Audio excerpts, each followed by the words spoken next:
Welcome back. You're still watching the morning show here on Arise News. I'm Mercy Ajashafe. And I'm Rufai Sedi.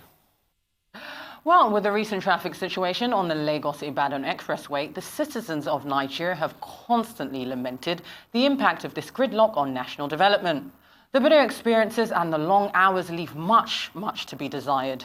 The southwest corridor linked to a major city like Lagos is constantly inundated with high water and traffic that has become an unfortunate staple. Some attribute it to improper planning and lack of research on road traffic management, amongst other reasons. Joining us this morning to discuss these niggling challenges and a way forward is the FRSC Sector Commander, Hygenus Omeje. Good morning. It's a pleasure to have you on the show, Hygenus. Welcome. Good morning. Great to have you. Good morning. Let's start from what happened on Saturday. Okay. Lagos-Ibadan Expressway. It was a lockdown for hours completely. In fact, somebody called me. He was leaving Lagos to Ibadan on Saturday. He had to stop and defer his journey till Sunday morning. Yeah. Some people were said to have slept on that road on Saturday. What is happening? Well, as you know, the Lagos-Ibadan Expressway is undergoing rehabilitation. Yes. There is a rehabilitation work going on and expansion, not just rehabilitation, but rehabilitation and expansion. Now, the contractors handling the job are divided into two, sort of Julius Berger from Shagamu towards Lagos, then RCC from Shagamu to Ibadan axis. And the two works, they are going on simultaneously. So while Julius Berger is working, RCC is also working. But when we're having great challenge is the Lagos section, which is what you described. Yeah. I was on the road on that Saturday. Actually, I don't think it's. And you made it here today? It was not. It was not even that Saturday that people really, sort of say, slept. But Friday night through Saturday morning. Friday night through Saturday morning, it was a total lockdown, and that was because there was a crash on that segment that have been narrowed. They had to divert traffic, and when you divert traffic, what it simply means is that the traffic outward Lagos will have to share the only lane from inwards, Ibadan, inwards Lagos. So they were just sharing. And there was a crash, and the vehicle now shifted the barrier and locked those going out of Lagos. And before you know it, out of impatience, these other people also started taking one way, and there was a total lockdown. First thing, as early as 5:30, we got the report that the place is under lockdown. And I moved all the personnel that had earlier come for our usual Saturday morning jogging, and we moved there. And we saw what was going on. We started by preventing people from taking one way. Yes. By then, Julius Berger has already realigned the barrier. And that was how we were able. I left that road 2:30 in the afternoon. By the time I was leaving at 2:30, the road had opened up. Except that because of the high volume of traffic outward Lagos due to parties and people traveling to other parts of the country, you still had, of course, a chunk of traffic, but they were well streamlined and they are moving in one lane. But apart from what happened this last weekend, it's a staple on that road. Because I ply that road a lot. I come from a little village across that axis that I go to almost every now and then. Especially sometimes when you have religious activities around that. It's a staple. The essence of an expressway is an expressway. Yep. So why do you have the gridlocks on an expressway? If we x-ray it properly, aside the fact that the road is undergoing rehabilitation, another major problem is the attitudinal predisposition of an average road user. I'm so glad you said this. That is where the problem is. So what is this attitudinal predisposition? The issue is we know that the road is undergoing rehabilitation. The diversion signs are there. And so you cannot drive against the flow of traffic and think you will get a different result other than what we are doing. That's where we're supposed to lead them correctly. Hold on. If you go to that road, you will see the diversion signs about 100 meters away, 200 meters away, 300 meters away. You keep on seeing it, how the thing is narrowing you to where you are going, like a funnel shape, this thing that eventually by Marlboro. Although I'm happy to tell you that the Marlboro section has been opened. Okay. If you applied it this morning, it has been opened. They are now moving towards a buffer. Yes. That's where the challenge is now going to be. All through this morning, they opened it yesterday. in the evening, and all through the night up to this morning, there is no traffic gridlock there. But they are still moving further, because when you open a section, you have to move further. I tell you, it is indiscipline on our part as road users that is causing all these things.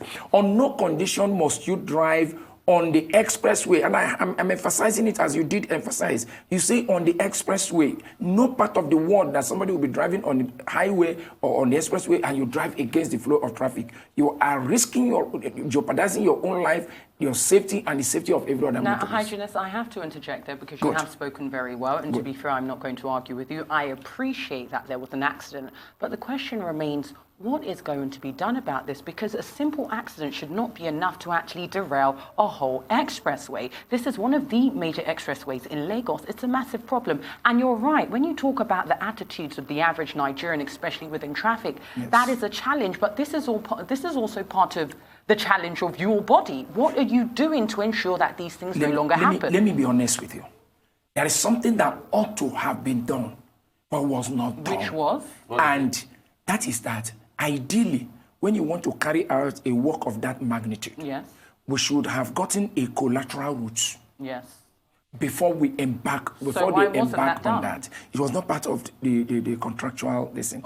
That job, if you recall, there was a time the minister came crying on air to everybody that the budget for that work was even, I think it was in 2007 or 2006, was reduced by 10, they just brought it to 10 billion. So, and today, Julius Berger has, I think they have also learned not to do a work hoping that the payment will be made. Just what they do is you give them a job and you pay XY amount. Julius Berger will also do work what XY amount. So they have been doing this work in line with the appropriation. You understand what I'm saying? Yes. Now, under normal circumstance, if we had a collateral route, and I give you example when we had it and we didn't suffer. Remember when they resurfaced the Long Bridge? Yeah. When they resurfaced the Long Bridge, which was part of that contract, we didn't suffer it this way. Why? Because there was a collateral route by the Long Bridge, which people were using. Now, if you look at what urbanization has done on that expressway, in the real sense of it, technically speaking, that road has lost all the features of an expressway, so to say. I'm sorry to say, because of urbanization. From Ibafo, I say Ibafo, Maboro, those are cities already. All those other, you can now see that those places are already cities. You now see even ordinary bikes of less than 100 cc flying on those places. And that is very risky. Which is very risky. Let me just bring that part in. Yes. What is FRSC doing as regards? Because that is very risky, and I see that not only ordinary bikes. Yes. The tricycles, the ones popularly called Keke Marwa, correct. You know they kind of move at a top speed. I've seen them on that expressway. But let me also segue that into Apapa. There's another one happening just within Lagos there. Traffic situation, it is pantomime madness every single time. The economic indices of Apapa is dropping as a result of this. You see, my people will say, what cannot speak shouldn't be wiser than those that can speak. It's as if the Apapa traffic is wiser than us, that we have right thinking heads, and we can speak. What is happening? What is simply happening, they are birds of the same feather. If you also go to the same Apapa axis, you just discover that everything there is man-made. And who are those? You and I, as well as every other road user. Because when I say you and I, we are representing, you are using the issue of that. Look, there are things that if we have done the way we're supposed to do it as civilized people, it should not be. I agree that there was a collapse on the section, some sections of the road. And I'm also aware, and I hope you are aware, that those collapsed sections are now being rehabilitated and reconstructed. Let me use the word. It is total reconstruction that they are doing. From Creek Road, all through Liverpool, up to Tinkan, Coconut, down to Mile 2, up to Oshodi, down to Uworoshoki. It has been divided into 3 sections, and work is ongoing on those 3 sections simultaneously by the same contractor. Why can't before then, let us look at the fundamental problem of the Apapa gridlock. The Apapa gridlock was as a result of lack of holding bay on the part of the fleet operators, the haulage operators. It is only in Nigeria that somebody would start a business and they want government to come and be the one to build for him the facilities that he will use to do his business. In good and civilized countries, before you go into haulage, you must have a holding bay where your truck will be, and Oseni will come to that place to hire your services. And when you finish delivering, you come back to that same place. Here, the reverse is the case. They now come and use government road as their holding bay. I agreed also that there are some administrative bottlenecks that were identified within the port operations. And I have been on this for quite long. As we speak, there is already a tax team that is being put together again, in addition to the task force that we had before, to now ensure that things are done properly. We have identified private holding bays in conjunction with the union. Within at this environment, in conjunction with the unions, collaborating with the unions, we have identified private holding bays where everybody, all the trucks, will have to go in there, and from there you now go in. NPA is coming up with, at least for now, a manual call-up system that can work. For us to now be calling them from that holding bay into the port. You will also recall that this same bad road you are referring to, I don't know whether you know that Marine Beach to Wharf has been totally I'm so sorry, I do have to interject because time is upon us. We know time is pressing. Very quickly. Now, it is Lagosians' favorite time of year. Of course, raining season is upon us, which does come with a lot of traffic difficulties. What are you guys doing to combat the issues that we face during rain season? Because I have to say, I live very close to the studio, and even on my way into work this morning, it was challenging. It was extremely difficult. If you can do that in 30 seconds. Very briefly, please. Briefly. What are you doing? The Lagos traffic gridlock will continue as you are seeing it until we do some modifications in our mode of commuting.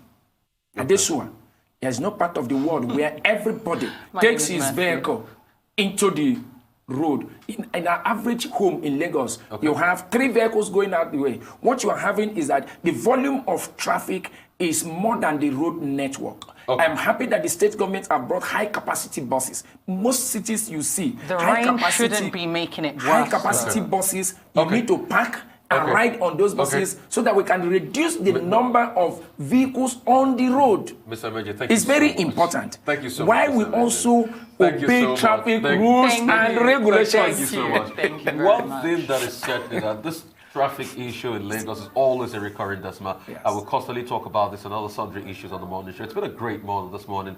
My name is Rufai Oseni. And I'm Mercy Ajishafi. And I had fun with you. Did you have a good time? I had a great time. Awesome. High five. Yes. See you guys later. Thank you.